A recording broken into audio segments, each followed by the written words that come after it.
একটা কথা নাই, আর কেউ দরজা খুলে আমার জন্য অপেক্ষা করে না।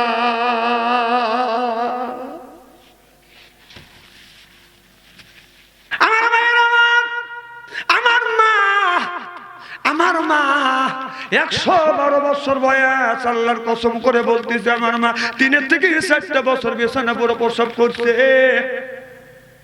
আমি আমার বিবিকে নিয়ে আমার মা পায়খানা প্রসব আমি পরিষ্কার করে দিছি, মারে গোসল দেওয়া দিছি, এই হাত দিয়ে খাবার খাইতে পারে না, এই খাবারটা তুলতে মনে হয় আধা ঘন্টা লাগছে, এরকম করে ওঠে না। এই 1 দিন নয়, 2 দিন নয়, 3 দিন নয়, আবার 3 থেকে 4 বছর এই হাত দিয়ে আমার মার পেশাব পরিষ্কার করছি, পায়খানা পরিষ্কার করছি, মার মুখে খাবার তুলে দিছি, মাকে গোসল করাইছি। বড় মাওলানা আমি হব না, বড় বক্তা আমি হব না, তুমি হবে। যা হচ্ছি সব মায়ের দোয়া। সারা বাংলাদেশ মাহফিল করি, একমাত্র আমার মা দোয়া করছে, এই দোয়া আল্লাহ কবুল করছে। মা মারা গেছে, এই দোয়া কাজ করতেইছি। সুবহানাল্লাহ। বাবা, যে ব্যক্তি মা বাবার পায়ে হাত দিয়ে হাত রেখে চুমা খায়, মা বাবার পায়খানা পেশাব পরিষ্কার করে, গোসল করা দেয়, মুখে খাবার তুলে দেয়, সেই লোকটা হাত তুলবে, আল্লাহর দরবারে দোয়া কবুল হবে। সুবহানাল্লাহ। আমাদের কাছ থেকে দোয়া চাইতে হবে না। আপনি মা বাবার খেদমত করেন, মা বাবার খেদমত করলে আল্লাহ 3টে জিনিস দেয়। 1 নাম্বার হায়াত বাড়া দেয়, 2 নাম্বার রিজিক বাড়া দেয়, টাকা পয়সার অভাব দেয় না, 3 নাম্বার আল্লাহ অর্থ সম্পদ বৃদ্ধি করে দেয়। সুবহানাল্লাহ। মানুষ তো এদের জন্য টাকাটাকে মারামারি করে, টাকা পয়সার জন্য, হায়াতের জন্য, বেঁচে থাকার জন্য। এই 3টে জিনিসই মা বাবার খেদমত করলে আল্লাহ দিয়ে দেয়। সুবহানাল্লাহ। এই কাম আমি করছি। 3 থেকে 4 বছর মায়ের পায়খানা পেশাব পরিষ্কার করছি। রাতে মাহফিল করে যায়, বিবির কাছে সময় দিয়ে নেই, মার কাছে ঘুমাইছি। মার কাছে ঘুমাইছি তো বড় বক্তা আমি হব না, তুমি হবে। আমার নবী কাছে খাদিজাতুল কুবরা দা বলে, খাদিজা আমি তোমাকে একটা, মুহাম্মদ সাল্লাল্লাহু আলাইহি ওয়াসাল্লাম তোমাকে আমি একটা কথা বলবো, হ্যাঁ বলবে, না হয় না বলবে, যদি না বলো। এই কথা মানুষের কাছে বলো না, কিয়ামতের ময়দানে আমি আল্লাহর আদালতে বলবো। সুবহানাল্লাহ। জোরে কর। ওয়াজ তো এই জায়গায় রাখছি। আমার নবী বলে, খাদিজা কি বলবে বলো। খাদিজাতুল কুবরা বললেন, মুহাম্মদ সাল্লাল্লাহু আলাইহি ওয়াসাল্লাম আমি তোমাকে বিয়ে করতে চাই। আমার নবী হাও কয় না, নাও কয় না। এবার মা খাদিজাতুল কুবরা বলল, তুমি হ্যাঁ না বলো না কেন? এবার আমার নবী বলতেছে, খাদিজা আমার এখন একটা গার্জিয়ান আছে, আমার গার্জিয়ানের কাছে পরামর্শ না করিয়া আমি হ্যাঁ না কিছুই বলতে পারবো না। চিল্লাকান আল্লাহু আকবার। বলতেছে আমাদের গার্জিয়ান আছে, আর আমাদের ছেলেরা বিয়ে যদি করে দেখবেন বাপ মা লক্ষ লক্ষ টাকা পয়সা দিয়ে পড়াশোনা করাচ্ছে, ভার্সিটি করতেছে, ভার্সিটি পড়াচ্ছে, এরপরে লক্ষ লক্ষ টাকা দিয়ে চাকরি দিছে। বাপ মা বলতেছে, বেটা তোমার পড়াশোনা শেষ, চাকরিও দিছি, এখন তোমাকে বিয়ে দিয়ে বউ মানবো। ছেলে কয়, আব্বা মা ওই চিন্তা করবেন না, আপনার পুত্রবধূ এখন সে কাম আমি আগেই সারছি, আপনার পুত্রবধূ এখন ডেলিভারি হয়ে গেছে, মানে ব্যবস্থা আগেই করছে। আর নবী কি বলে, আমার গার্জিয়ান আছে। খাদিজাতুল কুবরা বলে, মুহাম্মদ শুনেছি তুমি যখন মায়ের গর্ভে 5 থেকে 6 মাস তোমার বাবা মারা গেছে, 6 বছর বয়সে তোমার মা মারা গেছে। রে মুহাম্মদ কে তোমার গার্জিয়ান? আমার নবী যখন মা মারা গেছে, বাবা যখন মারা গেছে, এই কথা রাসূল শুনছে। আমার নবী আর চোখের পানি ধরে রাখতে পারে না। আমার নবী কান্দে আর বলে, আল্লাহ আজকে যদি আমার বাবা থাকতো, সত্যি খাদিজা বিয়ের প্রস্তাব দিতে, এই খবরটা আমার বাবার কাছে দিতে, মা যদি থাকতো, আল্লাহ এই খবরটা আমি আমার মার কাছে সর্বপ্রথম দিতাম। মারে তোমার পুত্র মুহাম্মদ সাল্লাল্লাহু আলাইহি ওয়াসাল্লাম বিয়ে করবে। মা তুমি বৌমা দেখে যাও, বাবা তুমি বৌমা দেখে যাও। চিল্লাকান আল্লাহু আকবার।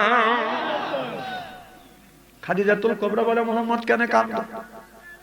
আমার নবী বলে, রে খাদিজা যার বাবা নাই সেই কিন্তু বাবার ব্যথা বোঝে। মা যার দুনিয়ায় নাই সেই কিন্তু মায়ের ব্যথা বোঝে। আল্লাহ বলে ওয়াকাদা রাব্বুকা, হে বান্দা আমার দাসত্ব করো, আল্লাহ তাবুদু আমার গোলামি করো, ইল্লা ইয়াহু আমার বন্দেগী করো, ওয়া বিল ওয়ালিদাইনি ইহসানা। আল্লাহ বলে বান্দারে আমার দাসত্ব আমার গোলামি করবার পর নিজ নিজ পিতা মাতার খেদমত করে। কথা কা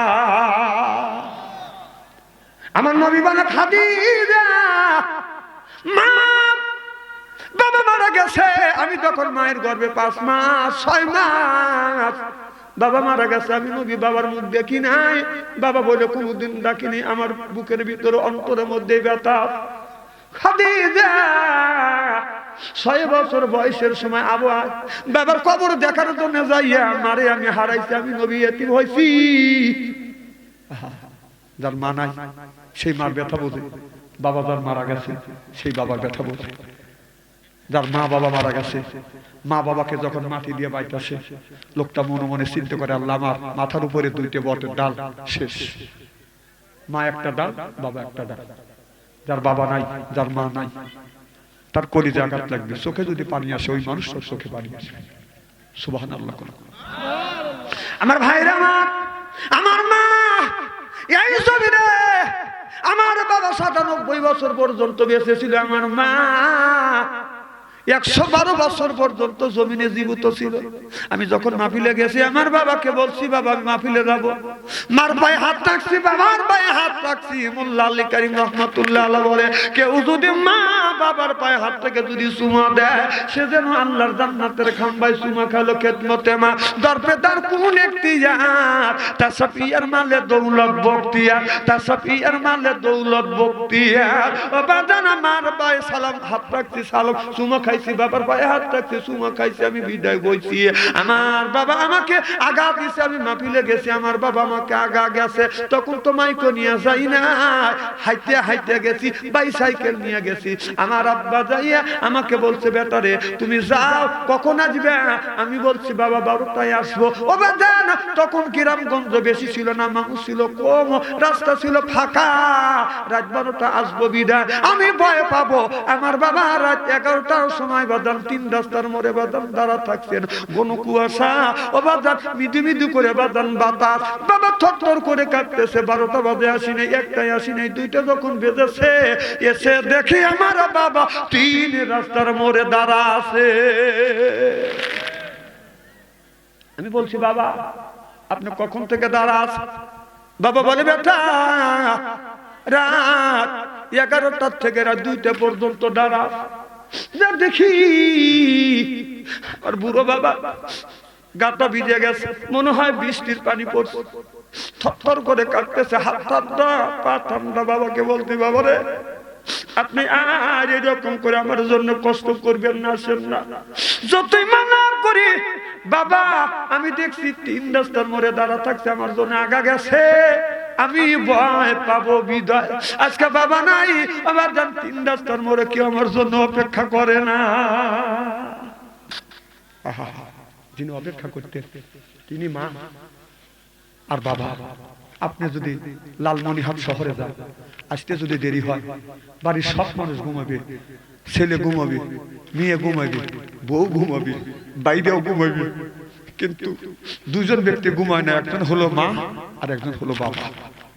বাবা বুড়া মানুষ, লাঠি হাতে নিয়ে আস্তে আস্তে আগে যা, জিজ্ঞেস করে আমার বেটা আব্দুল খালেকে দেখছো?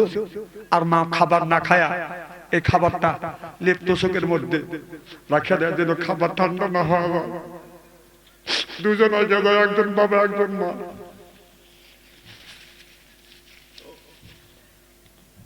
যার মা নাই তার কলিজা আঘাত লাগবে, চোখে যদি পানি আসে এই মানুষটার চোখে পানি আসে। রাত 2টা 3টে বাজান বাসায় আসছি, বিবির ঘরে দরজায় হাত দিছি, দরজা শক্ত, ছেলের ঘরে দরজায় হাত দিছি, দরজা শক্ত, বাইদের ঘরে দরজার কাছে গেছি, কোনো খবর নাই। ও বাজান উঠানে যখন দাঁড়াইছি এই অন্ধকার রাত 2টার সময় ঝা ঝা করছে, কিন্তু মা 112 বছর বয়স, ঘরে দরজায় হাত দিছি, দরজা খুলে গেছে, যা দেখি বাড়ির সব মানুষ ঘুমাইছে, মা দুকিনি ঘুমায়। মাঝে যা বলছি মা বাড়ির সব মানুষ ঘুমাইছে, তুমি তুমি কেন ঘুমাও না? মা বলে বেটারে তুমি যতক্ষণ পর্যন্ত বাসায় না আসো বাবা, আমি তোমার মা, আমার চোখে ঘুম আসবে না, আমি দেখছি এখন ভালো। আর কেউ দরজা খুলে আমার জন্য অপেক্ষা করে না।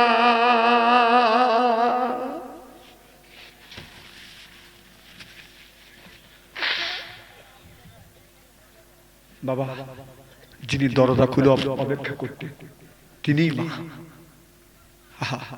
যার মা নাই, বাবা নাই, মা কবরে, বাবা কবরে, ওই লোকটার চোখে পানি আসবে, কলিজা যদি আঘাত লাগে ওই মানুষটার কলিজা আঘাত লাগবে। বাবা মাকে যে ভালোবাসে তার কলিজা আঘাত লাগবে। আমার ভাইরা আমার, আমি দেখছি রাত 2-3টা যখন বাসায় গেছি, লালমনিহাটের যুবকেরা বাবারা শোনো, আমি মার কাছে গেছি, আমার মা বৃদ্ধ মানুষ, 112 বছর বয়স, আমার হাত ধরছে হাত ঠান্ডা, পা ধরছে পা ঠান্ডা, কপালে হাত দিছে কপাল ঠান্ডা। মা বলছে বেটারে তুমি ঠান্ডার মধ্যে আসছো, তোমার কষ্ট হয়। আমি বললাম মা কষ্ট হলে কি করা লাগবে? আমার বুড়া মা, আমার হাত বাঁকা হয়ে গেছে, এরকম মুখ বাঁকা হয়েছে, পা বাঁকা হয়ে গেছে। আমার মা এই গভীর রাত্রিতে সরিষার তেল গরম করিয়া সর্ব শরীরে মালিশ করে দিত। এখন ভালো আর কেউ সরিষার তেল গরম করিয়া মালিশ করে না।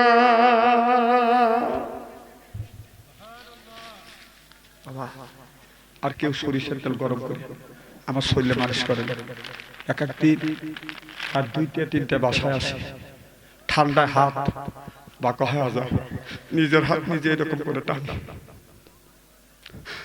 পায়ের নখ গুনে এরকম করে টানে, আর বলি আল্লাহ আজকে যদি মা থাকতো, বাবা থাকতো, মা থাকতো, বাবা থাকতো আগে যাইতো, মা থাকতো সরিষার তেল গরম করিয়া শরীরে মালিশ করে দিত। সে মারে কষ্ট দেয়, সেই বাবারে কষ্ট দেয়।